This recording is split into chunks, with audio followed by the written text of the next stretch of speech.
Halo pendengar, berjumpa kembali bersama saya, Danto Miki Aditya. Kali ini, saya akan membacakan sebuah cerpen berjudul Bapak Menjadi Anjing, karya Masdar Zainal, diambil dari buku kumpulan cerpen Bapak Menjadi Anjing, rilisan Pelangi Sastra. Selamat mendengarkan.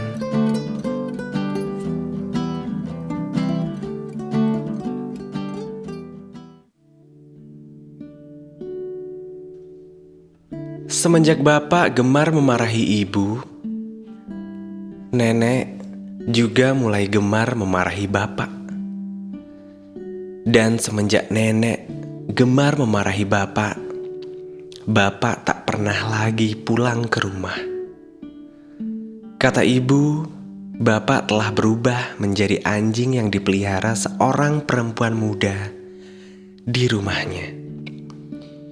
Ibu sendiri, ia selalu sibuk dengan pekerjaan di kantornya. Maka, hanya Nenek yang paling setia kuajak bermain. Nenek juga selalu tersenyum ketika aku memintanya membuatkan susu atau mie instan.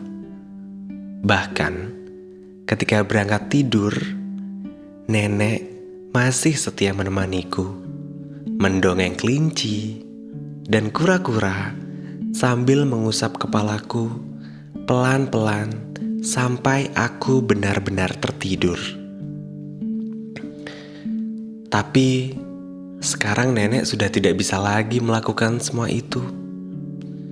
Sudah sebulan lebih aku tak bisa bermain lagi dengan Nenek. Karena kini Nenek hanya bisa terbaring, lemas di kasurnya, atau sesekali terduduk lesu di atas kursi roda yang didorong Ibu. Ketika aku tanyakan kepada Ibu, apa yang terjadi dengan Nenek? Kenapa Nenek tak bisa apa-apa lagi? Ibu hanya memejamkan mata beberapa jenak, seperti tengah mengarang sebuah dongeng. Lalu telah beberapa jenak, Ibu membuka matanya yang sedikit memerah. Lalu Ibu mulai bercerita tentang keadaan Nenek. Dalam tubuh nenekmu ada sebuah sungai. Dan kini sungai itu tengah dilanda kekeringan. Tutur Ibu. Sungai? Aku memicingkan mata. Iya, sungai. Sebenarnya tubuh manusia itu adalah sebuah perkampungan. Perkampungan yang sering kali dilanda kemarau.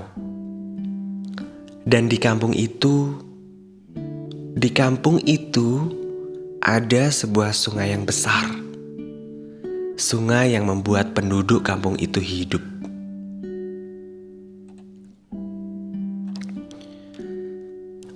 Aku melongo mendengarkan Ibu bercerita. Jadi dalam tubuh Nenek, dalam tubuh Ibu, dalam tubuhku, ada sungai yang mengalir. Benar sekali, balas Ibu mantap. Berarti dalam tubuh Nenek, dalam tubuh Ibu, dalam tubuhku juga ada penduduknya. Ada rumah-rumah, ada ladang, ada sawah-sawah, juga ada sungai-sungai kecil. Pintar. Lalu apa yang terjadi dengan sungai Nenek? Seperti yang sudah Ibu ceritakan,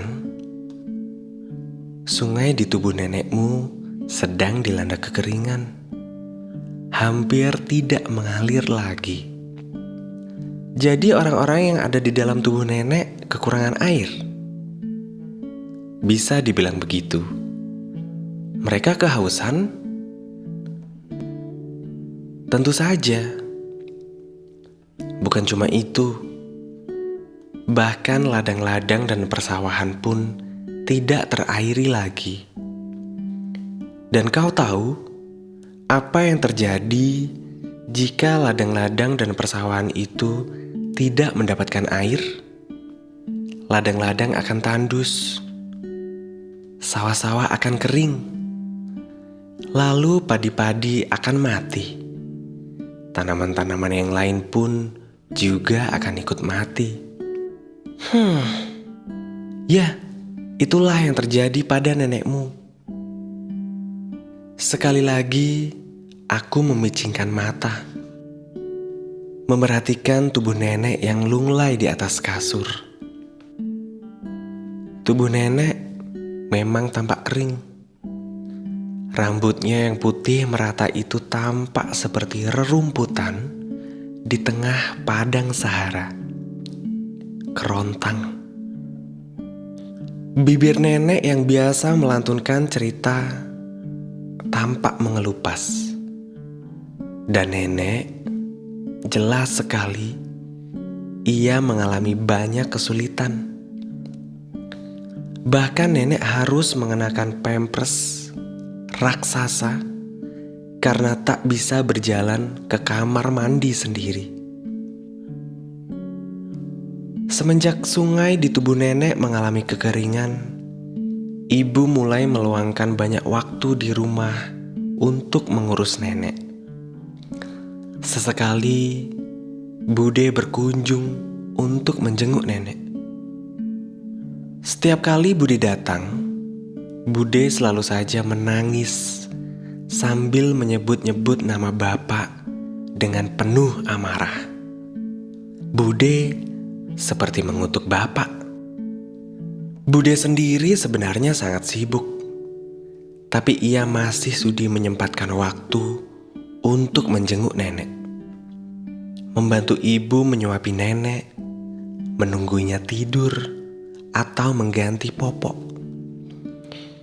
Aku sendiri tak bisa berbuat apa-apa kecuali berdoa.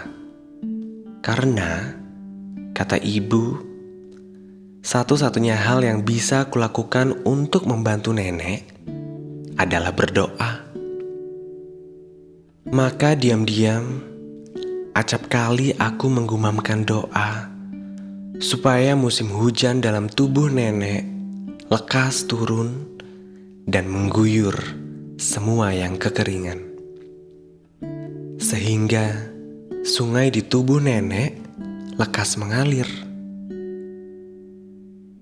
Para penduduk kampung di tubuh nenek tak mengalami kekurangan air lagi. Ladang-ladang dan sawah-sawah segera terairi dan tumbuh subur lagi.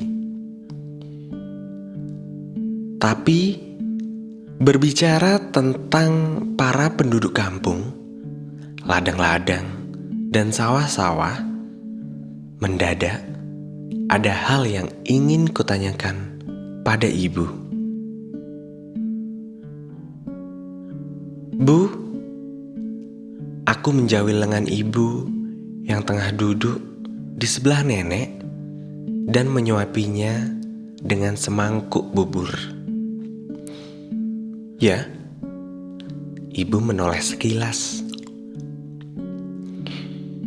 Kalau sungai di tubuh nenek benar-benar kering dan tidak mengalir lagi, para penduduk kampung, ladang-ladang, dan persawahan itu akan benar-benar mati ya. Begitulah balas ibu sekenanya. Apakah itu berarti nenek juga akan ikut mati? Ibu terdiam. Ia masih sibuk menyuapi nenek, seperti tidak mendengar pertanyaanku. Iya, Bu. Iya apanya? Ibu mengelap bubur yang belepotan di bibir nenek dengan sapu tangan. Nenek akan benar-benar mati. Ketika ibu memalingkan tubuhnya ke arahku, mendadak nenek menggumamkan nama bapak berkali-kali. Gumaman lirih yang tertatih-tatih. Kemudian nenek mengguncang-guncangkan tubuhnya sendiri, hingga kepalanya melorot dari bantal. Selimut yang membaluri tubuhnya turut berantakan. Nenek terus menggumam. Gumaman yang semakin keras dan tidak jelas. Ibu hanya terdiam memandangi tubuh nenek yang seperti mengejang. Melihat mata ibu mulai memerah, aku turut terdiam. Malam itu hanya ada kami bertiga di rumah. Aku, ibu, dan nenek. Malam itu tubuh nenek masih menggigil, tak henti-henti. Sesekali ia masih menggumamkan nama bapak. Aku meringkuk dalam dekapan ibu yang terkantuk-kantuk di samping dipan tempat nenek terbaring. Tiba-tiba aku merasa sangat kasihan pada ibu. Ia pasti sangat lelah mengurus nenek seorang diri. Di saat-saat seperti itu, aku membayangkan bapak ada di samping kami, menghibur kami. Seharusnya bapak memang ada di sini, karena nenek adalah ibu dari bapak. Tapi rasa-rasanya harapan seperti itu adalah harapan yang musprah. Karena seperti kata ibu, bapak memang telah menjadi anjing yang dipelihara majikannya. Tak bisa keluyuran sembarangan. Apakah bapak benar-benar tidak akan pulang, Bu? Lirihku. Sudah, jangan sebut-sebut bapakmu lagi. Tapi kasihan nenek, Bu. Sepertinya ia kangen sama bapak. Kau lihat sendiri, kepada ibunya sendiri saja bapakmu tak peduli. Apalagi pada kita. Begitulah kalau lelaki sudah menjadi anjing. Ia sudah tak peduli pada apapun, melainkan pada majikannya. Aku mengerjap, mencoba memahami kata-kata ibu yang seperti menyimpan kesumat. Apakah ibu tak bisa meminta kepada majikan bapak supaya ia melepaskan bapak? Aku kembali bertanya. Lagi-lagi ibu terdiam. Tapi jelas sekali, mendadak matanya memerah. Sedikit air menggenang di pelupuk matanya. Bu? Suara ibu terdengar lesu dan muram. Kalau memang bapak tidak mau pulang juga tidak apa-apa. Ibu masih membisu.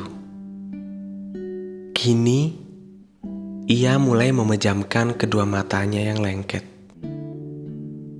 Kalau ibu mengantuk, ibu tidur saja. Biar aku yang menjaga nenek. Lirihku. Ibu tersenyum, tapi matanya masih terpejam. Aku janji, Bu. Aku tak akan mau jadi anjing siapapun, supaya aku bisa terus menemani ibu setiap saat. Aku kembali berbisik. Ibu merapatkan dekapannya. Aku turut terdiam dalam dekapan ibu. Sepi, sangat sepi. Nenek pun tampaknya sudah terlampau pulas. Matanya juga terpejam. Meski tarikan napasnya terdengar sangat berat. Dalam diam yang panjang itu, aku pun turut terkantuk-kantuk. Dalam kantuk itulah, aku seperti melihat tubuh nenek berubah menjadi sebuah perkampungan. Perkampungan yang sangat sepi. Perkampungan yang kerontang dan mati.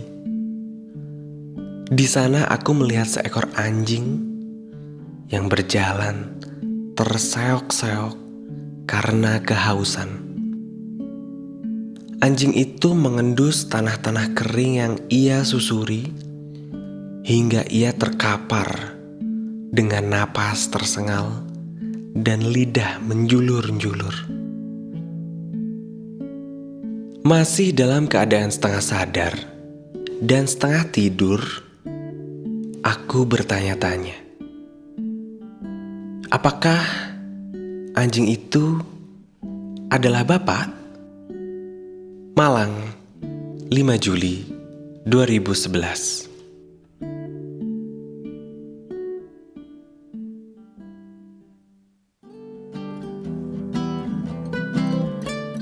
Nikmati cerita lain dari buku kumpulan cerpen Bapak Menjadi Anjing di nubuk.id.